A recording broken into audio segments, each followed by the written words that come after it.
اللہ کی رحمتیں اور عنایتیں تھیں اس کا ذکر ہے۔ وَإِذِ اسْتَسْقَىٰ، اور یاد کرو وہ وقت اے بنی اسرائیل جب پانی مانگا تھا موسیٰ نے اپنی قوم کے لیے علیہ السلام میدان تیہ میں۔ فَقُلْنَا، تو ہم نے کہا تھا، اضرب، مارو، کس کو کہا تھا؟ موسیٰ علیہ السلام کو۔ اضرب، مارو، بعصاک، اپنے عصا کو، الحجر، پتھر پر۔ اب یہاں یہ نہیں پتہ چلتا کہ وہ پتھر کتنا بڑا تھا اور کس شکل کا تھا اور کس پہاڑ میں تھا یا ویسے ہی چٹان رکھی ہوئی تھی۔ بہرحال یہ اللہ کی طرف سے ایک حکم تھا اور موسیٰ علیہ السلام نے اس حکم کی تعمیل کی اور اس طرح پتھر سے چشمے پھوٹ پڑے۔ فانفجرت من اثنتا عشرۃ عینا، اس میں ایک نہیں، دو نہیں، 12 چشمے پھوٹے، کیونکہ یہ 12 قبائل تھے۔ قد علم کل اناس مشربہم، ہر گروہ نے اپنے پانی پینے کی جگہ کو جان لیا۔ اس وقت اللہ سبحانہ تعالیٰ نے انہیں حکم دیا، کلو واشربو، کھاؤ اور پیو، من رزق اللہ، اللہ کے رزق سے، ولا تعثوا فی الارض مفسدین، اور زمین میں بس فساد نہ کرو، اور فساد میں کثرت نہ کرو، زیادہ فساد نہ کرو۔ اس آیت سے ہمیں کئی ایک باتیں پتہ چلتی ہیں۔ پہلی بات کہ بنی اسرائیل پر اللہ سبحانہ تعالیٰ نے کئی ایک انعامات کیے، جن میں سے ایک خاص انعام کا ذکر ہے یہاں پر کہ موسیٰ علیہ السلام کی دعا قبول ہوئی، اس صحرا میں پتھر میں سے پانی پھوٹ پڑا ان کے لیے۔ پھر یہ بھی پتہ چلتا ہے کہ موسیٰ علیہ السلام اللہ کے نزدیک بہت مرتبے اور مقام والے تھے۔ سورۃ الاحزاب آیت 69 میں آتا ہے، وَكَانَ عِندَ اللَّهِ وَجِيهًا، موسیٰ علیہ السلام اللہ کے ہاں بڑا مقام رکھتے تھے، وجیح تھے، بہت عزت والے تھے، مرتبے والے تھے۔ اللہ نے ان کی دعا سنی، ان کی دعا رد نہیں کی، تو جب انہوں نے پانی مانگا تو اللہ نے پانی عطا کر دیا۔ دوسری بات یہ پتہ چلتی ہے کہ ضرورت اور تکلیف کے موقع پر انسان کو اللہ ہی کی طرف رجوع کرنا چاہیے۔ پیغمبر بھی اللہ ہی سے مانگتے ہیں۔ اذ استسقیٰ، موسیٰ سے کیا بات پتہ چل رہی ہے کہ موسیٰ علیہ السلام خود پانی کا بندوبست نہیں کر رہے، یہ ان کا اپنا کمال نہیں ہے، بلکہ ضرورت کے وقت اللہ سے رجوع کر رہے ہیں۔ تو ہمارے لیے اس میں کیا سبق ہے کہ ہمیں بھی چھوٹی ضرورت ہو یا بڑی ضرورت ہو، اس میں اللہ کی طرف رجوع کرنا چاہیے۔ صحابہ کرام کا طریقہ کیا تھا؟ جب انہیں کوئی مشکل پیش آتی تو کیا کرتے؟ اللہ سے مانگتے، حتیٰ کہ ان کی جوتی کا تسمہ بھی ٹوٹ جاتا تو اللہ سے مانگا کرتے تھے۔ نبی صلی اللہ علیہ وسلم کا طریقہ پیچھے ہم نے پڑھا ہے، جہاں وَاسْتَعِینُوا بِالصَّبْرِ وَالصَّلَاةِ کی بات آئی کہ جب آپ کو کوئی مشکل وقت آتا تو آپ کیا کرتے؟ فوراً نماز کی طرف دوڑتے تھے۔ اس آیت سے یہ بات بھی ہمیں پتہ چلتی ہے کہ اللہ تعالیٰ دعائیں سنتا ہے۔ جب ہمیں شک گزرنے لگے نا کہ پتہ نہیں اللہ میری دعا سنے گا یا نہیں، تو ایسے واقعات کو یاد کر لیا کریں کہ یا اللہ، جس طرح تو نے بنی اسرائیل کے لیے صحرا میں پتھر سے چشمے پھوڑ نکالے تھے، اسی طرح تو مجھے بھی اس موقع پر یہ فلاں چیز عطا کر دے، کیونکہ تیرے لیے کچھ بھی مشکل نہیں۔ اللہ تعالیٰ پتھر سے بھی چشمے نکال سکتا، اس کے لیے کچھ مشکل نہیں۔ بعض اوقات ایسا ہوتا ہے نا، کسی کے ہاں اولاد نہیں ہوتی، کیا کہتے ہیں؟ یہ تو بانجھ ہے۔ بانجھ کا کیا مطلب ہے؟ بنجر ہے، یعنی اس میں سے اولاد پیدا نہیں ہو سکتی۔ ایسے موقع پر بھی مایوسی کی ضرورت نہیں، اسی طرح کی بات کر کے اللہ سے دعا کی جا سکتی، یا اللہ جس طرح بنی اسرائیل کے لیے تو نے پتھر سے چشمے نکالے تھے، یا اللہ تو اس بچے کو یا مجھے یا جو بھی حاجت مند ہے اس کو تو اپنی رحمت کے ساتھ اولاد عطا کرو۔ زکریا علیہ السلام کو جیسے اللہ سبحانہ وتعالیٰ نے بڑھاپے میں اولاد عطا کی تھی۔ پھر یہ بات پتہ چلتی ہے کہ کوئی بڑا ہو یا چھوٹا ہو، نیک ہو یا بد ہو، سب اللہ کے محتاج ہیں۔ موسیٰ علیہ السلام اگرچہ اللہ کے ہاں وجیح تھے، کان عند اللہ وجیہا، لیکن اس کے باوجود اس وجاہت نے ان کے اندر کسی قسم کا کوئی تکبر پیدا نہیں کیا تھا۔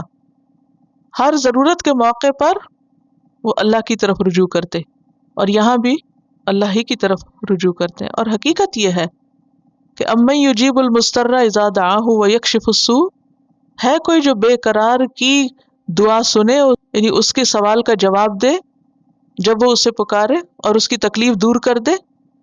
تو ہمیں اس بات کا یقین ہونا چاہیے کہ سب تکلیفیں دور کرنے والا دراصل اللہ ہی ہے، اس سے مانگنے میں کبھی بھی دیر نہ کریں اور اس سے مانگنے سے کبھی بھی نہ جھجکیں، اور کبھی یہ نہ سوچیں کہ یہ ہونا ہی نہیں تو مانگنے کی کیا ضرورت ہے۔ بعض چیزیں ہم کیوں نہیں مانگتے اللہ سے؟ کیونکہ ہماری عقل کہتی ہے کہ یہ پاسبل نہیں ہے، اس لیے تکلیف ہی نہ کرو مانگنے کی۔ تو یہ شیطان ہے جو ہمارے دلوں میں وسوسے ڈالتا ہے کہ مانگنے کی ضرورت نہیں، مانگنا چاہیے، چاہے آپ صحرا میں کھڑے ہوں اور چاہے آپ پتھروں کے بیچ میں ہوں اور پانی کا کوئی انتظام نہ ہو۔ انتہائی محتاجی کا وقت ہے نا یہ، چونکہ ایک دو لوگ نہیں تھے، لاکھوں کی تعداد میں تھے، اور وہاں پر جہاں ہر طرف صحرا ہی صحرا، ریت ہی ریت، اس موقع پر اللہ سبحانہ وتعالیٰ نے اتنی بڑی رحمت کی ان پر، وہ اللہ ہم پر بھی رحمت کر سکتا ہے۔ پھر یہ ہے کہ اللہ چونکہ ہر چیز پہ قادر ہے اور وہ بخیل نہیں ہے، وہ دیتا ہے، لیکن ہم نے داتا اوروں کو بنا رکھا ہے۔ اور اس آیت سے یہ بھی پتہ چلتا ہے کہ یہ موسیٰ علیہ السلام کا ایک معجزہ تھا۔ اللہ سبحانہ وتعالیٰ نے موسیٰ علیہ السلام کے ذریعے پانی دیا، یہ بھی تو کر سکتے تھے نا کہ زمین کو حکم دیتے، جیسے نوح علیہ السلام کی قوم پر جب عذاب آیا تھا تو اللہ کے حکم سے کیا وہ زمین بھی ابل پڑی، آسمان بھی بہنے لگا اور ساری قوم ڈوب گئی۔ تو اب بھی ہو سکتا تھا اللہ تعالیٰ حکم دیتے زمین کو، زمین تو پانی نکال، اور وہ نکال دیتی، اذا اراد شیئا ان یقول له کن فیکون۔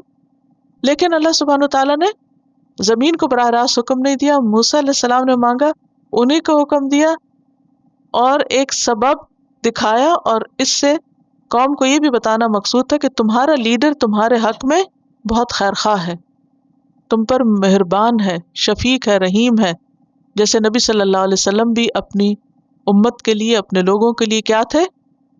شفیق تھے۔ اس سے یہ بھی پتہ چلتا ہے کہ ایک لیڈر کو اپنی قوم کی ضروریات کا بھی علم ہونا چاہیے اور ان کو پورا کرنے کے لیے تگ و دو بھی کرنی چاہیے۔ اور پھر یہ ہے کہ پیغمبروں کے معجزات ہوتے ہیں، اسی طرح کا ایک معجزہ نبی صلی اللہ علیہ وسلم سے بھی ثابت ہے۔ صلح حدیبیہ کے موقع پر 1400 لوگ تھے آپ کے ساتھ، اور حدیبیہ کے مقام پر کافی وقت کھڑے ہونا پڑا تھا۔ اب کیا ہوا کہ لوگوں کے پاس پانی نہیں تھا، تو نبی صلی اللہ علیہ وسلم کے پاس آئے اور کہنے لگے کہ اللہ کے رسول صلی اللہ علیہ وسلم پانی نہیں ہے، اور آپ نے ایک لگن منگوایا۔ لگن کیا تھا؟ جیسے ایک بکٹ ہوتی ہے پانی، اور اس میں آپ نے اپنا ہاتھ ڈال دیا، اور جو ہی آپ نے ہاتھ ڈالا آپ کی انگلیوں سے اسی طرح پانی نکلنے لگا۔ 1400 صحابہ اس پانی سے سیراب ہوئے، اور وہ پانی نکلتا رہا اور نکلتا رہا، ہاتھ سے، پتھروں سے نہیں، زمین سے نہیں، کیونکہ پانی آنے کے دو ذرائع ہیں، یا آسمان سے آتا ہے بارش کی شکل میں، یا پھر کیا ہوتا ہے؟ زمین سے نکلتا ہے۔ اور یہاں تو پتھر زمین پر ہی تھا نا جب موسیٰ علیہ السلام نے عصا مارا، لیکن نبی صلی اللہ علیہ وسلم نے تھوڑے سے پانی کے اندر ہاتھ رکھا اور انگلیوں سے پانی نکلتا رہا، نکلتا رہا، نکلتا رہا۔ اور ہو سکتا ہے کوئی کہے کہ ہماری عقل میں تو یہ بات سمجھ نہیں آتی۔ بات یہ کہ جس کو اللہ کی عظمت سمجھ میں آ جائے تو اس کے لیے ایسی باتیں سمجھنا کچھ مشکل نہیں، کہ ہر چیز اللہ کے ہاتھ میں ہے، وہ قادر ہے، قادر مطلق، اس کو کسی کے مشورے اور کسی سے پوچھنے کی بھی ضرورت نہیں ہے۔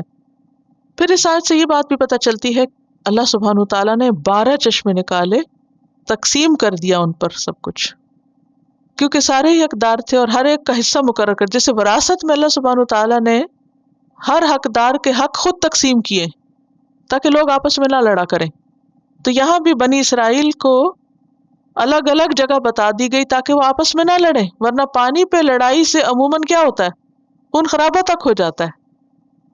پھر آپ دیکھیے کہ اللہ سبحانہ وتعالیٰ نے بھی کہا کلوا واشربوا، کھاؤ اور پیو، من رزق اللہ، اللہ کے رزق میں سے۔ اس سے کیا حکم پتہ چلتا ہے؟ کہ انسان کو اللہ کی نعمتوں کو استعمال کرنا چاہیے۔ نعمتوں کا استعمال شکرانہ ہے۔ کچھ لوگ نیکی اور زہد کس میں سمجھتے ہیں؟ نہ کھانے میں نہ پینے میں۔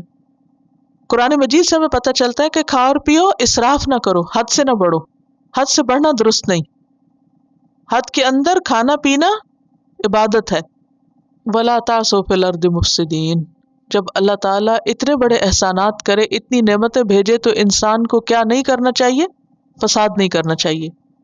فساد کس سے ہوتا ہے؟ گناہوں کی کثرت سے۔ گناہ فساد کا ذریعہ بنتے ہیں، انسان کی اپنی غلطیوں سے فساد ہوتا ہے۔ سورۃ الروم کی آیت 41 ہے جس میں آتا ہے ظہر الفساد فی البر والبحر بما کسبت ایدی الناس۔ خشکی اور سمندر میں فساد برپا ہو گیا لوگوں کے اپنے ہاتھوں کی کمائی سے، اپنے کیے کی وجہ سے۔ اور اس وقت جو گلوبل وارننگز ہیں انوائرمنٹ کے اندر تبدیلی کی، وہ بھی دراصل انسانوں کی اپنی ہاتھوں کی کمائی ہے۔ اور انسان نے زمین پر اس قدر تباہی کر دی ہے کہ جس کے بارے میں سائنٹسٹ یہ کہہ رہے ہیں کہ اسے لوٹایا نہیں جا سکتا، یعنی واپس بھی نہیں پلٹایا جا سکتا۔ تو اب آگے قیامت کی طرف ہی بڑھنا ہے نا۔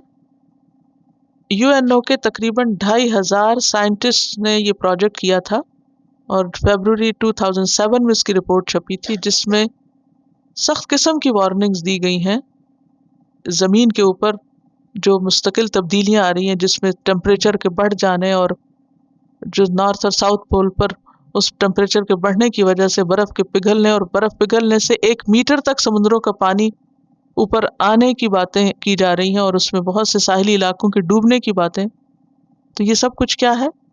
انسانوں کے اپنے ہاتھوں کی کمائی، ریسورسز کا غلط استعمال، اور درختوں کو کاٹنا۔ اور فساد عربی میں کس کو کہتے ہیں؟ درخت کاٹنے کو، عمارتیں گرانے کو، یعنی ہر طرف خرابی پیدا کرنے کو۔ اس کی ضد ہے اصلاح۔ اصلاح کا اپوزٹ ہے افساد۔ لا تعثوا فی الارض مفسدین۔